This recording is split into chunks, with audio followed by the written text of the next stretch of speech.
So this is Sacsayhuaman, usually called by most gringos as sexy woman. Oh, isn't that silly? But it's true. I didn't make it up. The guys here just give up trying to tell you how to say it correctly and just tell the gringos to say sexy woman.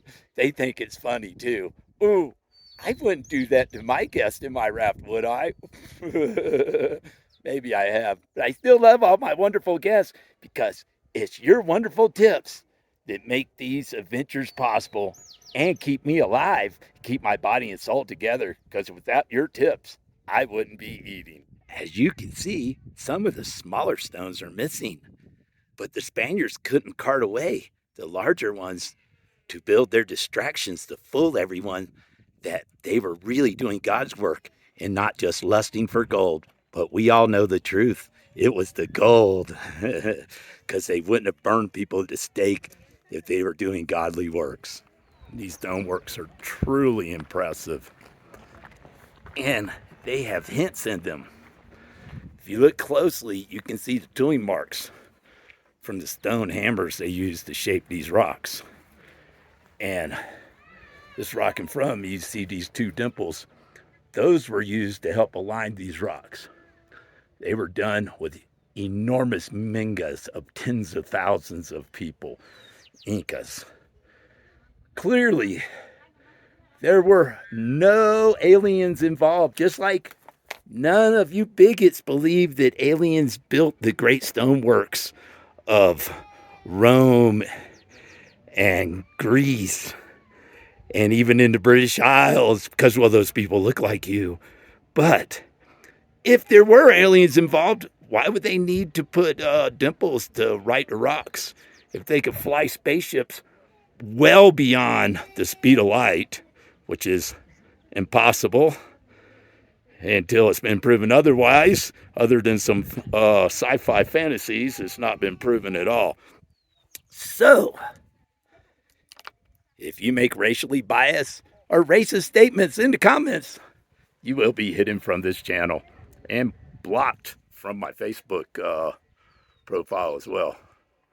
By the way, Latinos created the concept of zero before the Europeans did. Think about that. Their engineering was definitely superior in many ways. They just didn't get so crazy in war to need the develop steel to make even more dangerous weapons. And here you can see more rocks that have dimples for putting poles and aligning them correctly. This is some serious craftsmanship to shape these stones so well. Like I said, they had tens of thousands of people working in Mingas. Minga is a form of taxation. Rather than taxing you in currency, you're taxed in labor. Another great example. See the marks? And there's several here all lined together. They used mechanical advantage, ropes, and levers to accomplish this. There were no beasts of burdens in the Americas, so there was no need to make wheeled carts for them to pull or carry. They had smaller beasts of burdens here, the camels, llamas. Yeah, there's the quarries where many of these rocks came from. And using myself as a point of reference, you can see how enormous these stoneworks are. Truly amazing. But nothing is impossible when you have enough people working together as a community. Yeah, I hope you can appreciate the sense of scale here. This was huge. There was 3 levels. This was not a fortress. This is a place that rituals were held. It's more of a religious site. And I have an older YouTube video that features a really awesome guide to further explain the spiritual aspects of this location and the beliefs of the people. From this vantage point, it's very easy to see the 3 levels. The lowest one is the underworld, and the snake is the spiritual animal of that world. The next level is the earth, the surface. And this level is often denoted by the cat, the Puma, or the jaguar. And the level above it is the heavens, and its dedicated or its messenger animal is the Condor, the birds. There were also some towers up on top of this hill or mountain. You might be able to see some people. I can see them with my naked eye. I can't see them on the screen. But there are two large towers. They weren't built for war purposes, but rather for astronomical observations and following the sun. Yeah, science was big in this part of the world. And over here, an area that was closed during the pandemic, you see a very much amphitheater structure. It's been reconstructed to some degree, and you can see some of the old stones guiding them. And looking over the countryside, there are some really worn, ancient terraces over on the other hill. Terraces are very common throughout this region, and they are upwards in cases to 3,000 years older than the Inca.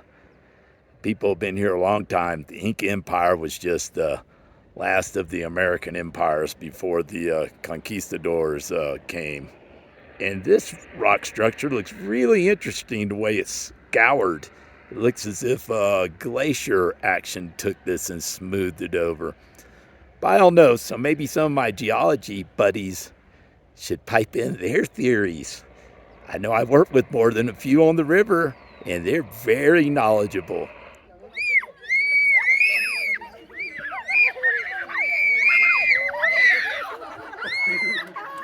These courses of smaller stones are simply restoration work to prevent erosion and to maintain the terraces, and also so that you're well aware of what's original and what is not. Time has ravaged this, and the Conquistadors maybe more so. They hauled away what they could, but they didn't have the large support of the people like the Inca, so they could not move the really large stones. And this opposing hillside was heavily quarried by the Conquistadors for their construction projects, as you can see.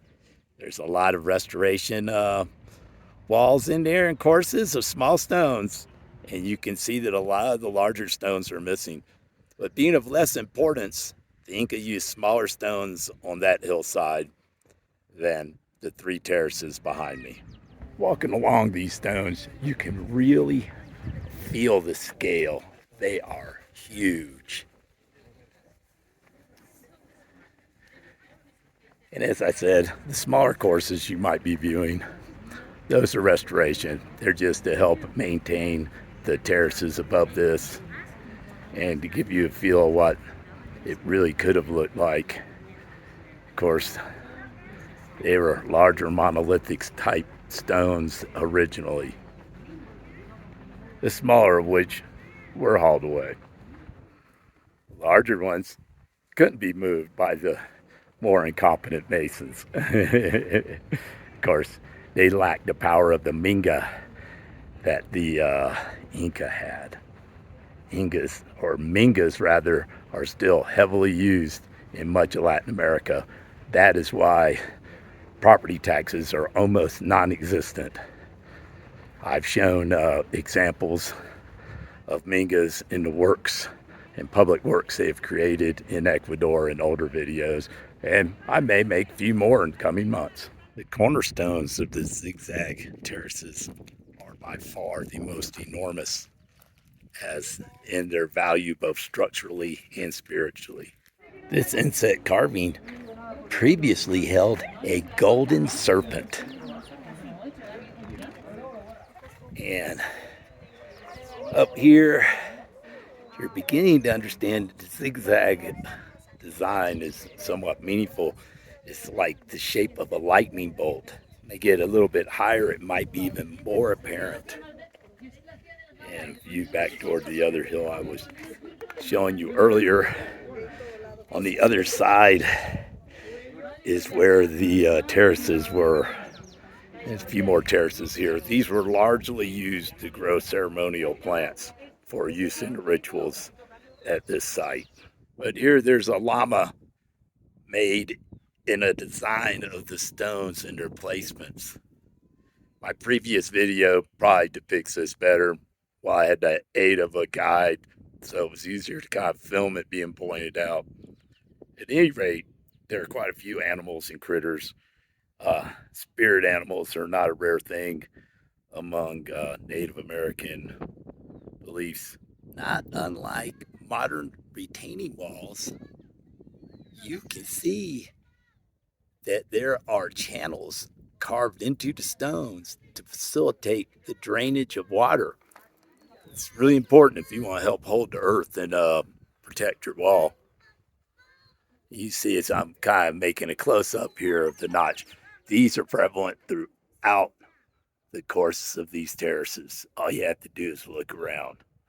It probably even had a spout made of bamboo or similar wooden-like objects to help port water further away from the wall. And here you can see a serpent design in the stones.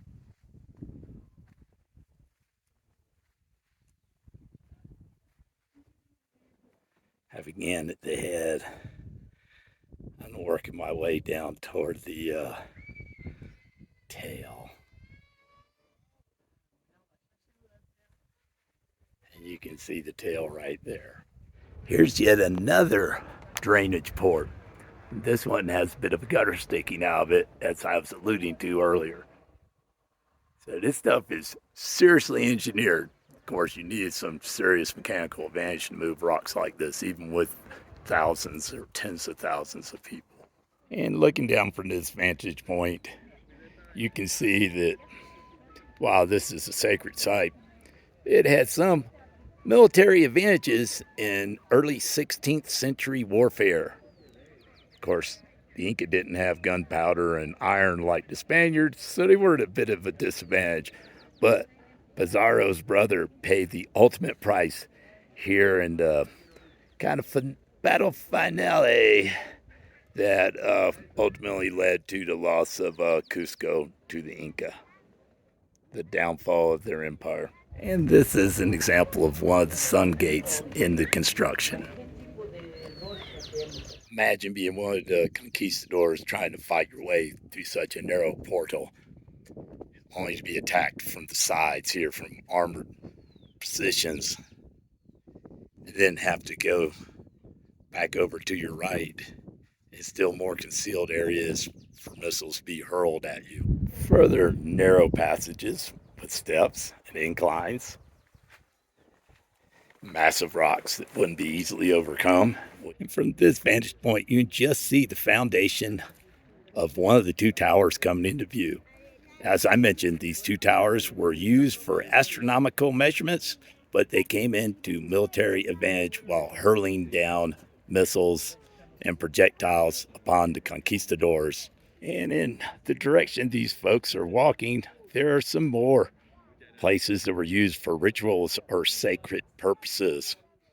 Those are covered pretty well in my previous video about this location.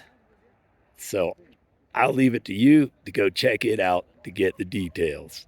I was previously told by locals and a guide that these inset shelves in this wall held small mummies and other sacred objects.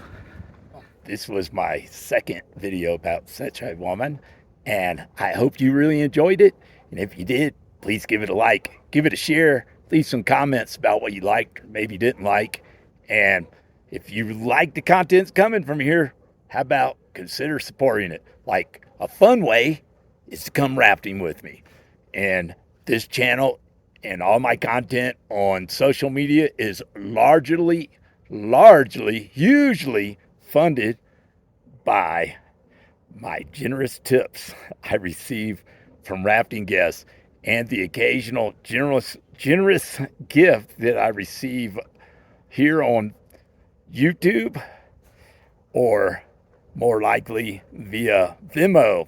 Venmo is a great way to donate because there isn't any overhead or cut taken out of it. So, really appreciate you guys. Stay tuned. There's going to be more. I think I did a better job, more interesting job. But you go watch the older video cut of this and see what you think. Which one was better? What did you like about either one, or what did you dislike? I'll use the feedback. Peace out.